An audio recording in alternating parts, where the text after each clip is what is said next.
Leading Optimal Performance.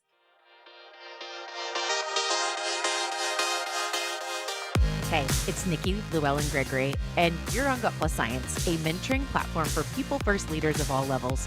Here, we talk to exceptional leaders who prioritize culture, get fired up about employee engagement, and are excited to share ideas and tools for a bettering employee experience to help others. Thank you for joining us to invest in being a better leader. Now, let's get to it. Hey, Gut Plus Science. Rich Diviney is with me today. He draws upon 20 plus years of experience as a Navy SEAL officer, where he completed more than 13 overseas deployments, 11 of which were to Iraq and Afghanistan. Through his career, he has achieved multiple leadership positions to include the commanding officer of a Navy SEAL command. Wow, incredible. He learned so much about leadership and has built the books that we're reading and the organization that he leads from this experience. Such a unique story behind it. And we kick off this episode with that. So let's get to it with Rich.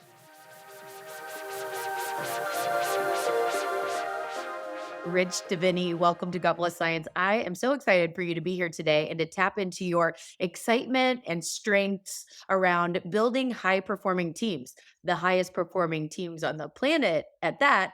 So, Rich, tell us about your role as a Navy SEAL and how that propelled the creation of your book and company, The Attributes. So as a Navy SEAL for, just under 21 years, I held a lot of positions, and I was an officer, so a lot of them were leadership positions. So I got to see teams, I got to lead teams, but more specifically, at one point in my career, I was put in charge of the assessment and selection program for one of our most specialized SEAL teams. And in that role, I had to really start figuring out what was happening there at that particular command. Was that we would get some of the top candidates from all the other SEAL teams to come to our command for and put them through our own 9 month selection process. And there was about a 50% attrition rate, which if you think about it, I mean, you talk about some of the top candidates from the regular SEAL teams coming to our assessment selection, and you're still getting over 50% not making it through. And so one of the issues that we were facing at that time was how to articulate why guys weren't making it through, and they were that task fell upon me. And to do that, I really had to start looking at performance differently. And we often look at performance in just visible things that we can see and measure and test. How well does someone shoot or skydive or drive a car? And what I recognized that we actually needed to look deeper, and the deeper look were these attributes, these qualities that allow us to see if someone has what it takes to do the job. Not necessarily knows how to do the job, but has what it takes to do the job. And so that's when I really got into this attributes business. Then what I recognized as I got out of the Navy in 2017 was that a lot of organizations and teams were having the same trouble articulating these things. They were calling them things like soft skills or confusing them with competencies. And they were building dream teams that weren't working out when the things went, they were there. The dream teams were going great when things were going great. But when things didn't go so well or things went sideways, the teams would turn toxic. And we all know that the highest performing teams on the planet, they don't only perform when things are going great, they perform when things aren't going great. That's what defines them as a high performing team oftentimes. And so as I had these discussions after retiring, I realized that this what I had talked about and discovered in the SEAL teams could be applied to everyday life and businesses. And so that's when I wrote the book, and we built the business around the book. And so now we go in and we help businesses understand those key attributes and those qualities for themselves, because it's going to be unique for every business and every human. That's awesome. And I think you just answered my question about why you have the word hidden in your supportive title on the book. Because I was just curious. I was like, I want to make sure I asked that, but now I understand, like, having to do that deep dive and really understanding what's below the surface is what it sounds like there.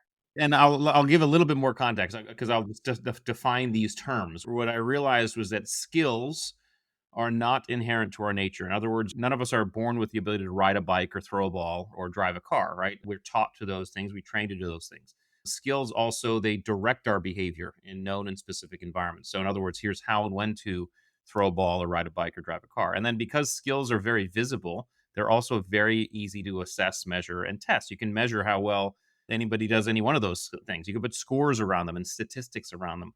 This is why we get seduced by skills when we're often picking teams or even measuring performance. But what skills don't tell us is how we're going to show up in stress, challenge, and uncertainty. Because in an unknown environment, it's very difficult if not impossible, to apply a known skill. This is when we lean on our attributes. Now, attributes, on the other hand, are inherent to our nature. All of us, in other words, all of us are born with levels of patience and situation awareness and adaptability. Now, we can develop these things over time and experience, but you can see levels of this stuff in very small children, which means there's a nature nurture element to attributes. Attributes don't direct our behavior, they inform our behavior. They tell us how we're going to show up to an environment. So, in other words, my son's levels of perseverance and resilience informed the way he showed up when he was learning the skill of riding a bike, and he was falling off a dozen times doing so. And then finally, because they're hard to see, they're hidden in the background, they're hard to measure and assess. It's hard to measure someone's levels of patience and qualities and things like that. And the idea is, if we're not counting attributes into the performance picture, we're missing a huge part of how people are going to show up, and especially picking the right person. And so I'll just give you a quick story about this to give you an example. So basic Navy SEAL training, it's held in San Diego, California. It's called BUDS, Basic Underwater Demolition / SEAL Training. It's known as some of the most difficult training in the world. There's about a 90% attrition rate. I went through BUDS back in the mid 90s, so I'm 96. And back then, one of the first things you had to do when you showed up to Navy SEAL training was you had to jump into the pool and swim 50 meters. So you jump in, you swim 25 meters to one end and 25 meters back. Well, the story goes, and apparently this happened before I got there, but the story goes that this kid shows up one day and he wants to be a SEAL. And so the instructor takes him out to the pool and tells him to swim 50 meters. He jumps into the pool. And when he jumps to the pool, he sinks right to the bottom. And he starts walking across the bottom of the pool to one end. And then he walks across the bottom of the pool to the other end. And he comes up and he's gasping for air.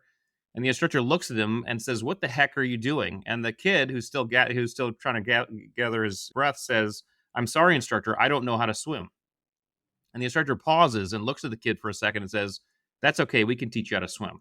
The thing is, why did the instructor say that? The instructor said that because he knew that if this kid had the qualities, the attributes to show up to Navy SEAL training, one of the most difficult maritime units on the planet, and he didn't know how to swim, he had everything we needed for him to be a Navy SEAL. Teaching him the skill of swimming was the easy part, right? So this is these attributes, these hidden qualities are really what drive our performance at many levels, but especially when things get tough. And that's why they're so important. So good and so much to dig into. Before we go any further, I'm big on like level setting on things, and I just want to hear your answer to how do you define the word attribute? Attribute is really defined as the a quality or trait that is inherent to our nature. They are the very elemental qualities that drive our behavior at very elemental level. So I'm again, it's probably because of my background. I'm very interested in how we show up at our most raw, because we all know the old adage: it's that who we really are shows up when we're at our most raw. Right. So I'm always like, okay, what's our most raw, and who are we really? Right. And I had the advantage of being in a community where we were at our most raw off a lot. Right. So we knew exactly who we were, but most people don't have that opportunity to understand what their real engine looks like. And if we start to do the work on that, then we start to understand very intimately how and why we perform the way we do, but especially when things go south, when things go sideways, when chaos happens, when complexity happens. And man, who doesn't want to know that? It just allows us to perform better, you know? So good. Thank you for that. I just want to bring this to life in a real life example for me, just to see if I'm kind of hitting this on the head, if you will. And you can use me as an example if you want for some of the things you share. So, my greatest challenge at this point in my life, for my own personal challenge, is to manage my teeter. So, I'd call it that. It's like this, when things are great, my old self, very entrepreneurial, like you have the ups and downs. I'm the very typical entrepreneur, the highs and lows, and it's really based on what's happening with the excitement and all of this. This is my past that I'm trying to shape and mold. So I've been on this very awesome run lately. Now, I believe in seasons. We have seasons of life. And, this wonderful season that I'm in is going to come to a shift at some point. And now, how I show up, yes, it is a skill thing for sure to learn some skills, but it is really understanding the attributes of myself that equip or are detrimental when I go through the ups and downs, to be able to continue to do that better through the seasons that are highs and lows. So it is really just a personal mission for me right now. If you want to bring that into anything, it was just really speaking to me. Yeah, no, that's great. And you're absolutely right. I think that's spot on. We have to understand that even these seasons, these ups and downs, the reason why they are marked as ups and downs is because they are rife with uncertainty. And uncertainty is really what we have to understand how to maneuver through. And we don't maneuver through uncertainty with skill, because uncertainty by definition is that we have to figure out the environment first. We can't apply a skill. So that act of figuring out the environment and beginning to move through stems from and is founded and buttressed by these attributes. So that's why knowing them is critical. Yeah. So, here's the deal. We get to work really well within a timeline of like the next 20 minutes together. There's so much here. I personally love this stuff, so I could go on forever. And we're going to unpack like a whole book. So, if we want to, kind of bring this down, there's 25 attributes from what I have learned, but they roll up into 5 categories. So, I'm going to let you kind of guide us to give us the high level of how to break that down. Let's have a conversation maybe on the 5 categories to start. Sure. Yeah. Yeah. Well, so, and there are more than 25 attributes. First of all, I wrote about 25 because I really wanted to break them into this. Okay, what does it take to really perform optimally? And so that's why it landed at 25. Again, 5 categories. The first category is grit. So in other words, a lot of people think of grit as an attribute, but as a singular thing. But grit is not a singular thing. Grit is a combination of things, kind of blended and catalyzed and stewed together. That the result of those things, that catalyzation, is grit. Angela Duckworth wrote a great book years ago called Grit. She basically said the same thing. It's not just one thing. And so the attributes that make up grit are courage, perseverance, resilience, and adaptability. We can describe grit as that ability to kind of set and achieve challenges and endeavors that are shorter term. So the more acute stuff, like the powering through, the more acute stuff is what grit is required for. The mental acuity attributes really describe how our brain processes the world around us, right? So it's situation awareness. How vigilant are we? How much do we notice about our environment? Compartmentalization. How effectively are we able to prioritize our environment and focus in on what we need to focus on and block out everything else? Task switching. How can we effectively switch our focus points between categories and contexts? Because again, people think they are multitaskers. We all know multitasking is a myth. All right. Neuroscience has proven that the conscious mind can't focus on more than one thing at a time, which is funny because people will constantly disagree with me on this. They say, "Rich, I can drive my car and listen to my podcast," right? But what they don't realize is that doesn't count, because the only reason why you can drive your car and listen to your podcast is because you don't have to think about driving your car.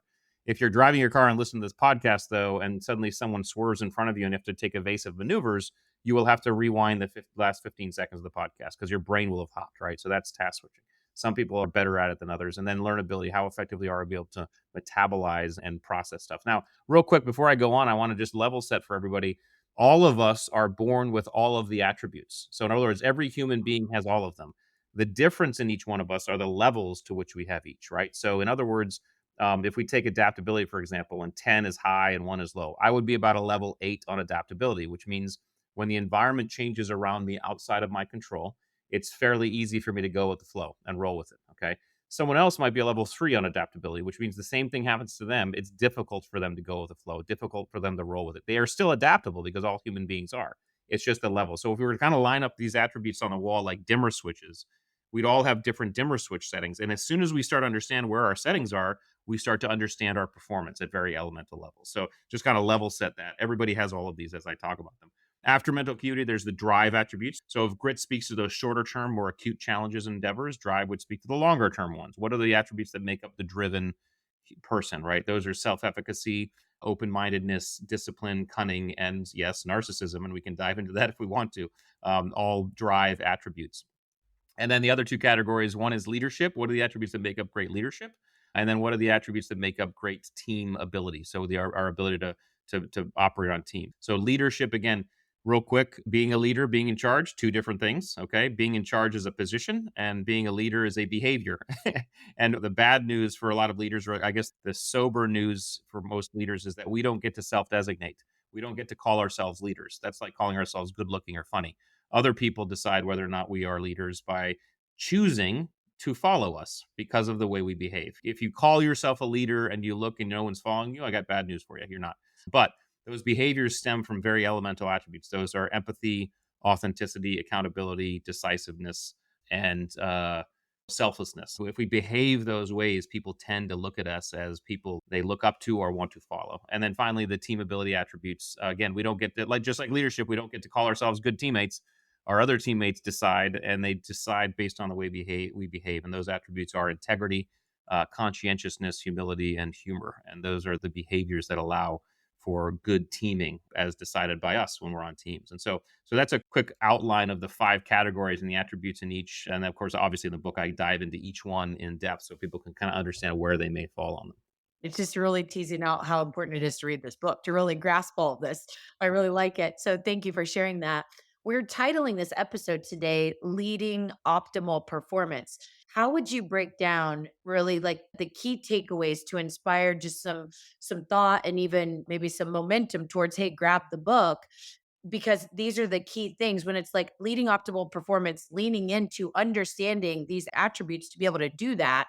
What are those kind of key takeaways that you'd like to share?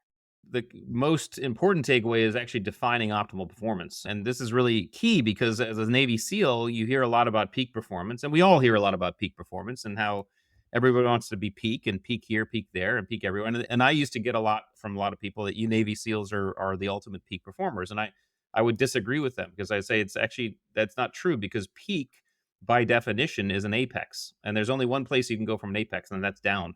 And the other thing about peak is that peak performance often has to be planned for and scheduled and prepared for. In other words, the professional football player plans and schedules his entire week so he can peak for 3 hours on Sunday. Okay. We don't get to do that as human beings. We don't get to do that as Navy SEALs. We have to be able to operate on demand. And so I would define us as optimal performance. And optimal performance is defined as how can I do the very best I can in the moment, whatever the best looks like in that moment. All right. So sometimes our best in the moment looks like peak and it's flow states and everything's clicking and everything's awesome. Sometimes our best in the moment is I am just head down and I'm nugging it out and I'm grinding and it's dirty and it's hard and it's ugly and it's painful. That is still performing optimally. And so, what optimal performance allows us to do is a couple things. First, it allows us to pat ourselves on the back when we are grinding it out and it's dirty and it's ugly and it's gritty and it's hard. That is still performing optimally. That is okay. But the other thing it allows us to do, more importantly, is to do what I call proper energy management, right? In other words, I don't need to be peak when I'm driving to the grocery store, okay? And another kind of a myth about Navy SEALs that I'll bust for everybody, because you may see it on TV and movies. You may be watching TV and movies, and you see a bunch of SEALs before they go on a mission, and they all huddle up and they're high-fiving and they're hoo-yawing like a sports team getting ready to take the field. That never happens, all right? In fact, most of the time we'd be in a helicopter flying into combat, and the guys around me would be sleeping. They'd be napping. And the reason is because we didn't know how long we'd be out there. We didn't know what was coming. We weren't going to waste an ounce of our energy on things that we didn't need to do, right? So optimal performance allows, if you think of optimal performance as this umbrella, it allows us to modulate our performance under this umbrella to exactly what we need in the moment. And so that's really performing optimally is how can I do the very best I can in the moment, whatever the best looks like in the moment, but keep on moving.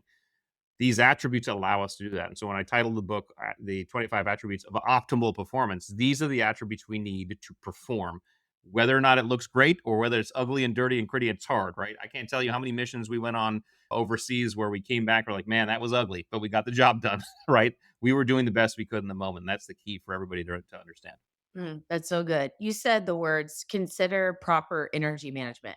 So many things that I could ask about that, but let's just hone in on one. How do you advise people to create or live their blueprint for bringing their optimal energy? So, in a scenario where it's like you're about to take the stage, you're about to present to your team for the, vision meeting of the year. What is that blueprint that or things to consider in making sure that you know all of those components for that side of energy management? Yeah, I mean, the idea would be to plan a little bit. How do you want to show up for said event, whatever it might be, and then be very honest with yourself. Again, I mean, there's a certain level of energy that's required when you're on the stage giving a keynote for a few thousand people versus you're in a room with some colleagues giving a presentation versus you are playing with your kids at the end of the day. So it's really a recognition of what energy levels are required for those and aiming for that, right? The other example is there's another energy level required to, sprint up a hill if you're working out, in the morning, right? So the idea is to do some diligence on what is required and start to understand, okay, what do I need for this thing? And start to look at your day and structure your day so that you can kind of hit that mark. Part of that structure of the day would be you maximize recovery time, right? Part of optimal performance is recovering on demand as well as performing on demand. It's really critical not only in the growth of our being, right, but it's also critical in that proper energy management. There's no reason why during a day we can't take 5 minutes and listen to a song that charges us up, or meditate for a moment, or visualize, or just sit and breathe. There's so many things, there's so many tools out there nowadays that allow us to shift our physiology and begin recovering, that I do this all the time. If I'm getting ready to do something and I want to be at a certain level of performance or a level of energy, I make sure that I'm recovering and doing some things that allow me to get in there and do it at the level I want. And then some people, if they run high energy, they have, peak state triggers and things like that. I mean, there's so many things we can do, but just the recognition of being able to understand that different energy levels are required for different scenarios is, I think, more than half the battle, because now you're understanding, okay, wait a second. I thought I needed to be 100% or peak here, but no, I don't. I can be 80%, and that's exactly what's needed for this environment. So I think that's that recognition that helps. That's good. Really good. I think the word for me is intentionality. You talked about it's really, whether you're taking the stage or it's the team meeting or you're playing with the kids, it's defining how you want to show up, right? And then using that definition to guide you, that envisioning process or whatever that is.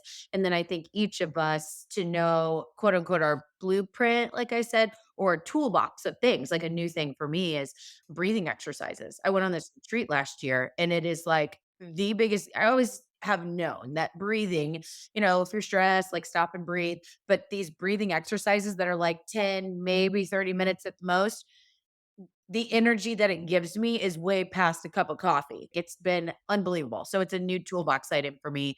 And so I think each of us has to figure out what is that, because somebody might try a breathing exercise, not like they're like, oh, this isn't for me, meditation practices or going for a power walk or whatever that is. So cool. Okay. Question for you. This show is called Gut Plus Science, really, because it's so important to have this gut intuition experience stuff that leads us as leaders. And then the science, which is like tactical stuff, data driven insights, right? You got to factual things.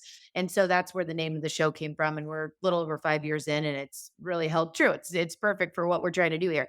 My question is around, you spoke earlier about attributes being hard to measure. And in your world, what you all do at the attributes at your company is you're building high performing teams. I'm going to guess that there's some data insights that you use or ways that you incorporate data. What does that look like? Data is tough, and we try to. And the reason why it's tough is not that we don't have it, but it's the reason why it's tough is because these required attributes for each team look different for every team you're on. So, in other words, the attributes required to be a great Navy SEAL team looks different than the attributes required to be a great accounting team or a teaching team or a surgical team, right? So, really, what we do is we go in and we help organizations and teams understand what that list looks like for them, and we help them break that down into the categories of what are the critical ones, the ones you have to have, down all the way to the just the nice to have ones, right? Because what that does, that starts to understand where they can focus. A lot of times, because we're so focused on skills, we don't recognize that actually that this skill that we keep on prioritizing in our performance reviews and our hiring processes is actually not what we're looking for, because the top performers and even the values that we have as an organization actually come from and support these other attributes, things like humility, things like accountability, things that allow us to do what we do. So what we'll do is we'll help teams and organizations understand what that list looks like and look at and the priorities of each one, and then we'll start talking about how we can help them and how they can help themselves start seeing this stuff. Attributes are tough to see, which means you have to look on the periphery of experience and the periphery of questions. And so interviews are tough environments to tease out attributes, but you can. And the way you do that in an interview process is you start asking questions that inject a little bit of stress and discomfort into the process. As soon as stress and discomfort becomes part of the process, you start to see attributes show up on the periphery. And then you can experiential things are probably the best way to do this, because you can start seeing experientially how people are processing. A real easy example I use to describe this would be, say, Nick, you and I wanted to figure out someone who is great at sales, and we tell this person on a Friday, come in Monday morning, you're going to sell us a pencil, right? And they come in Monday morning, they proceed to wow us with a presentation on the pencil, and we're like, oh my gosh, that was awesome. But the problem is we wouldn't have learned much about their attributes. All we would have learned is that they're good at preparing and presenting a sales presentation, right? So instead, we tell them Friday, hey, come in Monday, you're going to sell us this pencil. And then on Monday, when they come in, we say, hey, you're not going to sell us this pencil anymore. You're going to sell us this cup, right? And oh, by the way, there's no audio visual. So just, go with it. Now, at that point, what you and I have to do is deliberately divorce ourselves from skills assessment. Okay. Because what we're about to see is going to be ugly. Okay. But we're not looking at skills anymore. We're looking at attributes. How do they behave? Do they roll with it? Do they have a sense of humor? Do they kind of make stuff happen? Do they just get it done? Or do they kick the dirt? Do they spiral downward? You're now looking at attributes because you've injected some uncertainty, challenge, and stress and some unknownness into the environment. And so you're bringing these attributes to the fore. And that's how we start to see them. So we help organizations and teams do that because they're just hard to see. They're subjective. You have to know what attributes you're looking for because if you don't, whatever you do is a waste of time. So you have to know what you're looking for. And then you have to design these things in context with what your environment looks like. And the reason why I say that is because the example I'll give, I could taking a bunch of accountants out to San Diego to buds training and throwing them in the surf zone is not going to tell me anything about how good they are at accounting. Okay. So I need to create environments of stress and challenge that are contextual to what the team is actually doing. So we can actually measure the attributes. We can start to see these attributes in the proper context. So everyone that's listening to this, I would say for the most part is on the journey to building a great culture, right? We all want to have meaningful work. We want to have places where people are in the right seats and fired up and all that, right? And so I think it's appropriate to ask, when we are building our culture, is it important to say, hey, here's our non-negotiable attributes that we're looking for? Like our culture is comprised of this. Is that appropriate? One side of the question. The other side of the question is it important to maybe consider for certain job titles what attributes that we're looking for each of those job titles to help us get a more rich, I don't know, recruiting experience to really make those matches? The answer is yes on both. We do both. And so the first part of the question, if you can visualize kind of a sphere, and if I were to cut a section of the sphere out or even cutting it in half. The sphere is our culture. Think of the sphere as a culture, but at the center of that sphere are attributes because attributes drive behavior. So attributes are driving our performance behavior and our behavior and performance are driving to us towards our values, okay? Because all of this is connected. So the attributes drive our performance towards our values, which is our north star. That's where we want to head. That process, attributes plus behavior plus values, that's your culture, right? So it becomes extremely important for an organization, a team to have they understand their values and B understand exactly what attributes are required to live and behave those values. Because if that information is incongruent inside of an organization or team, you will have an incongruent culture, right? And then the other thing that we do, and you're absolutely right, is we take these, once we understand that master list for an organization of attributes, we take that master list and we start to teach people how to apply that to specific roles because the attributes required for a CEO, that list is going to look a little bit different than the attributes required for the mailroom person. Okay. The beauty of attributes and understanding that master list is even though that attribute list is going to be probably larger, in other words, the critical attributes for a CEO, that list is going to be longer than the critical attributes for a person starting in the mailroom. You'll be able to see attributes in that person in that mailroom. So attributes start to show potential. I always kind of say skills show us what is, and attributes tell us what could be. So attributes start to highlight potential of individuals as well. So if you begin to use attribute languaging and performance evaluations, then you start to see potential in some of your people who might be in lower parts of the organization saying, wait a second, I'm seeing things in this person that is earmarking that person for potential higher levels or promotion or things like that. And this is how we actually need to promote our leaders. Because right now, most of what happens is people are promoted based on their proficiency at their skills. But we all know true leadership has very little to do with what we do. It has very little to do with making the thing, right? Leadership has to do with leading people. And so those attributes can start to be seen in people and potentially say, hey, we can see potential in this person to be a leader later on. That's the importance of it.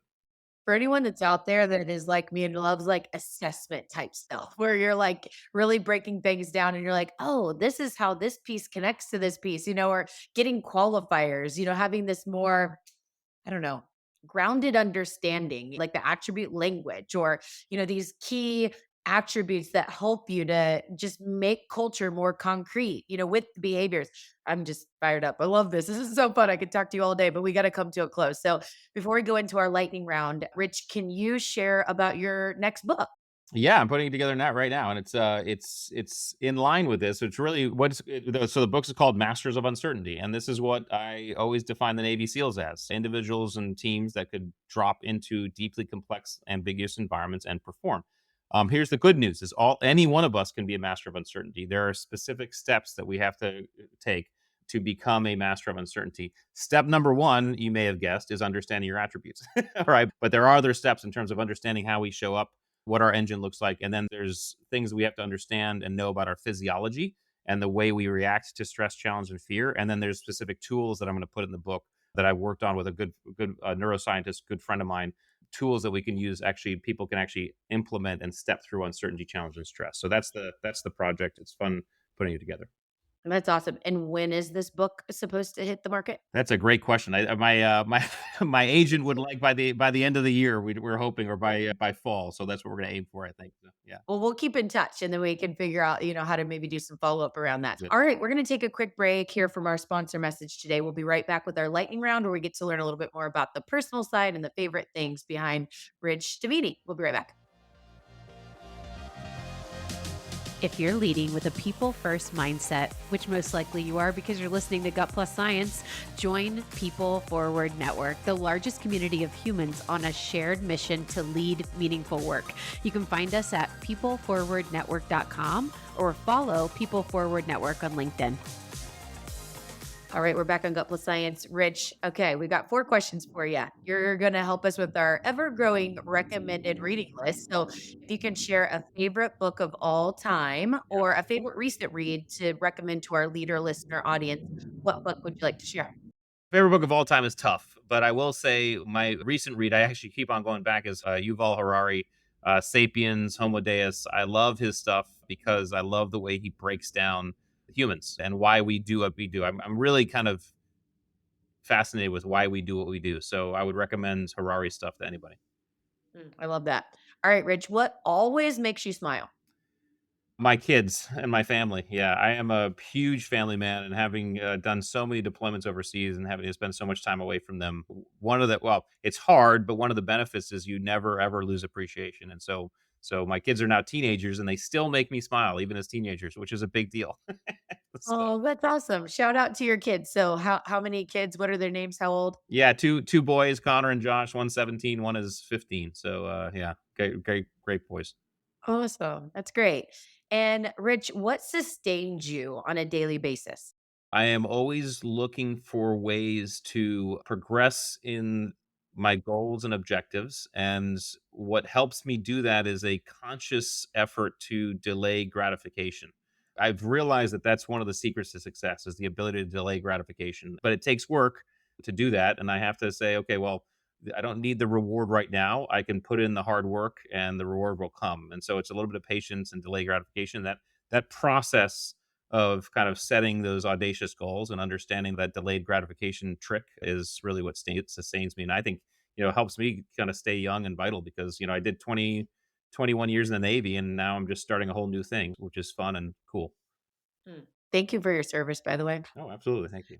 And what's the best way to connect with you? And also tell us, how leaders can engage with the things that you offer beyond the books that you've written. Yeah, absolutely. The best and easiest is just go to our website. It's theattributes.com. And there we have everything. You can contact us and see how you can work with us. We have a breakdown of everything we offer. The book is there. We have blog posts there. We have some media there. Our free assessment tools are on the website as well. You can go check out your levels of grit, mental acuity, and drive on the website as well.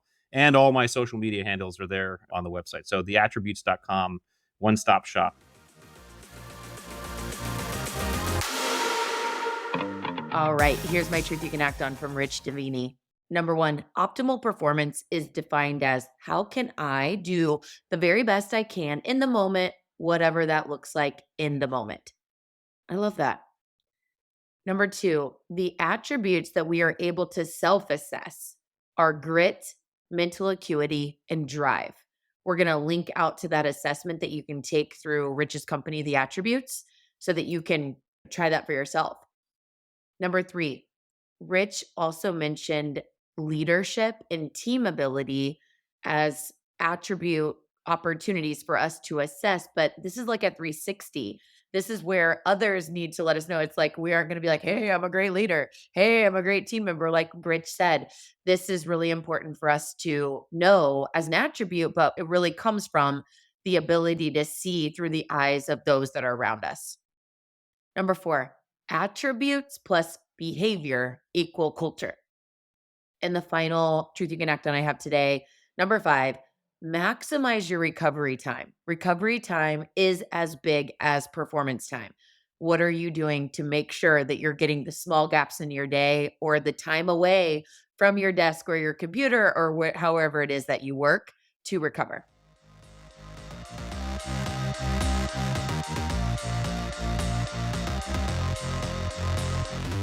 We just left the world a little bit better. Now, go do something with it.